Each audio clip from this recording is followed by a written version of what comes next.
and he thinks about what makes a great seminary. There are those who say the board that makes the plans and establishes the policies. There are those who say the administration. There are those who say the faculty makes a great seminary. There are those who say a well-chosen and ambitious student body makes a great seminary. There are some who think the library. They're all necessary to the development of a great theological seminary. I remember my parents telling me that when I was a little girl, people would say, "What do you want to be?" You know how people would say that to kids. And I got my words mixed up, and I think I was 5 years old when I started saying, "I'm going to be a Christianary." I got Christian and missionary hooked together. Well, let me say, while I was at Erskine, there came Dr. Theophilus Mills Taylor, who was a professor at Pittsburgh-Xenia Seminary. And I talked with him, and I thought, that's the answer now for my getting some additional education in Christian education after finishing Erskine College. They said I had been doing a doctorate on Carbard. I was living in Switzerland when one of the members of the Pittsburgh Seminary, an Old Testament professor named David Noel Friedman, came over to Switzerland. He sort of liked me, and he invited me and my wife to join him and his wife on a trip to Luzerne. And the most memorable thing about that was he and I went out one afternoon for a walk. It was snowing, and we kept walking and talking theology and stuff like that. And finally we realized that the snow was chest deep, and he decided he had to go back. But he never forgot that. It was through him that I got to get to Pittsburgh Seminary. On Wednesday night, we had a prayer meeting, a student prayer meeting, not compulsory. And I don't know whether everybody came, I don't remember, but a lot of us did. And then we would adjourn the prayer meeting and go around the corner to a little restaurant.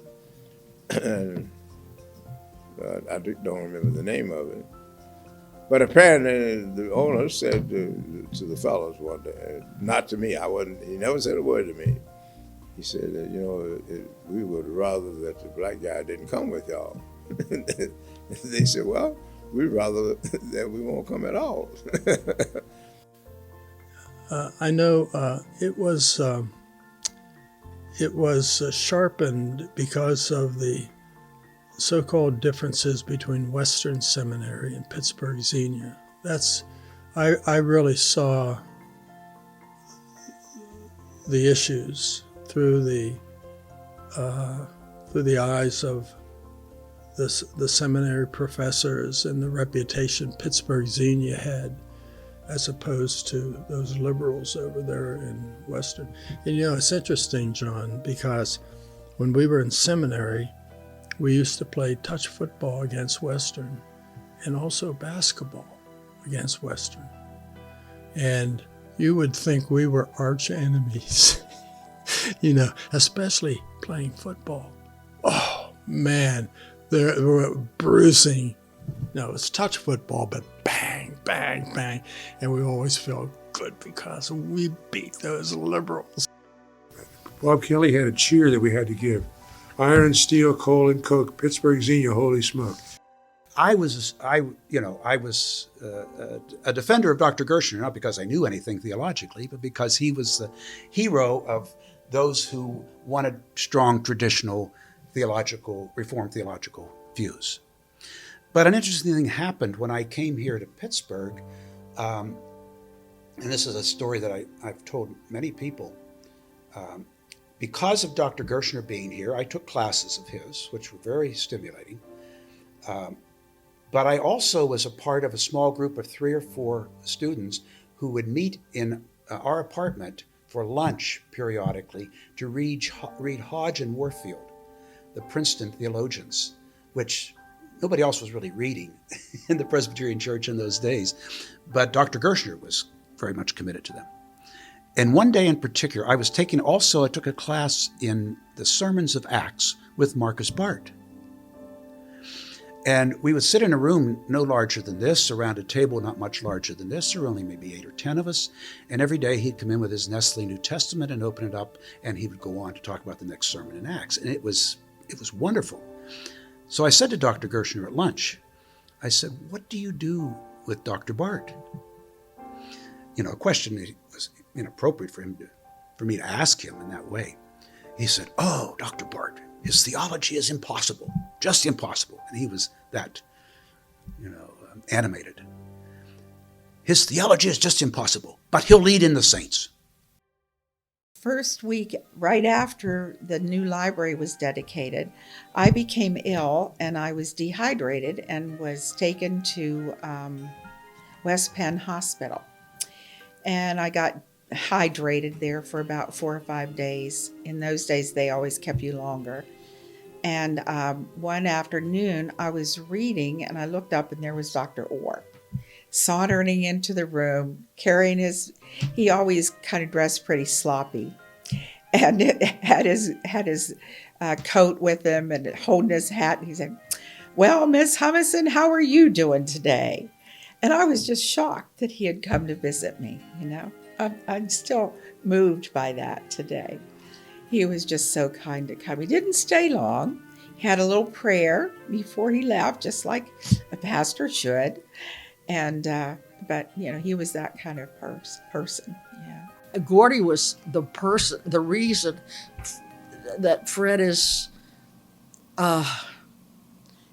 probably the reason Fred is doing his program, because he introduced him to Margaret McFarland.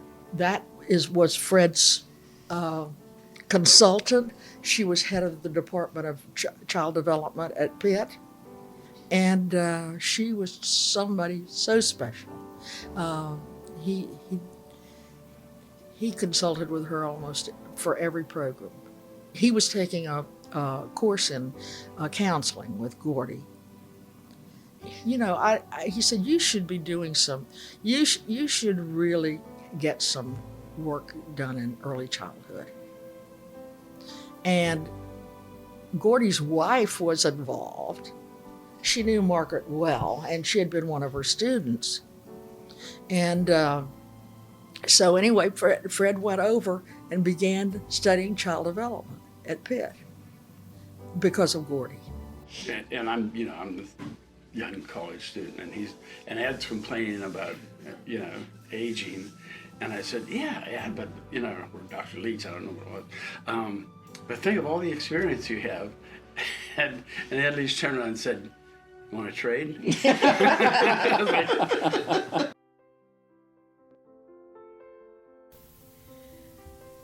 Time. I'm not a believer in time heals all things, but it took time for the personalities to be less important. Barber, Leach, Gershner, Orr.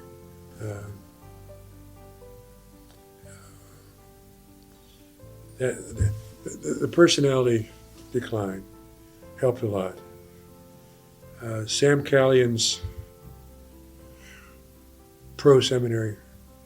I'm not saying that Don Miller and the other didn't have it, but they were still fighting that, even among the faculty. Don Miller was still dealing with the faculty that didn't particularly like each other. That was pretty much gone by the time Sam came. And we're better because of this. I don't think it was like when the Pirates won the World Series in '60, when I was a junior freshman. a first-year student here. But I stayed in my room and watched people. You know, I had the TV section. I had a TV for a change. I brought from home. 27 people in these double rooms up here, and watching the game when Mazeroski hit the home run over the fence at 1960. Somebody threw a pillow up in the air, and that old ceiling light in the middle smashed and cracked all over everybody. We had sawdust like pieces of glass on us. But that kind of thing, you know, we had fun together. And as I look at that, there were a combination of guys from both former seminaries. So it was coming, but God works those things out in time. But I think got over is the right way to put it, because people coming back and finding the seminary to be something more than what they had left. And really, it is more than it was. I have a great love for Pittsburgh Seminary. I think it's been very, very interesting. The very idea of trying to solidify a view of an epoch